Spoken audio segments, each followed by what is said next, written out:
హైదరాబాద్ పారిశ్రామిక శాఖలో యాపిల్ సంస్థకు విడిభాగాలు సరఫరా చేసే కంపెనీ ఫాక్స్కాన్ యూనిట్ ఓ ఆభరణంగా మారనుంది. గత ఏడాది శంకుస్థాపన చేసిన ప్లాంటును శరవేగంగా నిర్మిస్తున్నారు. ఇప్పటికే యూనిట్ స్ట్రక్చర్ దాదాపుగా పూర్తిగా వచ్చింది. మరో 1-2 నెలల్లో ఉత్పత్తి ప్రారంభించే అవకాశాలున్నాయని ఇండస్ట్రీ నిపుణులు అంచనా వేస్తున్నారు. ఫాక్స్కాన్ లో నేరుగా 25,000 ఉద్యోగాలు లభించనున్నాయి. పరోక్షంగా మరో 1,00,000 మందికి ఉపాధి లభించనుంది.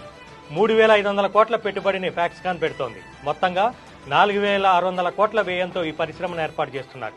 రెండో దశలో మిగిలిన పనులను పూర్తి చేయనున్నారు. కొంగరకలాన్ వద్ద ఎలక్ట్రానిక్ పరిశ్రమలు పెద్ద ఎత్తున ఏర్పాటవుతున్నాయి. కేన్ సెమికాన్ అనే మరో ఎలక్ట్రానిక్ సంస్థ కూడా ప్లాంట్ నిర్మిస్తోంది. ఫాక్స్కాన్ లో సెల్ ఫోన్లు తయారు చేయనుండగా కేన్ సెమికాన్ లో కంప్యూటర్లు, ల్యాప్టాప్లు, సెల్ ఫోన్లతో పాటు మరికొన్ని ఎలక్ట్రానిక్ వస్తువుల్లో ఉపయోగించే అతి ముఖ్యమైన సెమీ కండక్టర్స్ ని తయారు చేస్తారు. ఫాక్స్కాన్ యూనిట్ ఇతర పరిశ్రమల వల్ల కొంగరకలాన్ చుట్టూ పెద్ద ఎత్తున రియల్ ఎస్టేట్ వ్యాపారం పుంజుకుంటోంది. కోకాపేట తరహాలో కొంగరకలాన్ చుట్టుపక్కల గ్రామాల్లో భారీ ఎత్తున పెద్ద రియల్ ఎస్టేట్ ప్రాజెక్టులు వచ్చే అవకాశం ఉంది.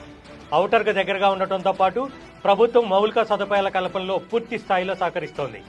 ఈ కారణంగా కొంగరకలాన్ మరో కోకాపేటగా అభివృద్ధి చెందబోతోంది.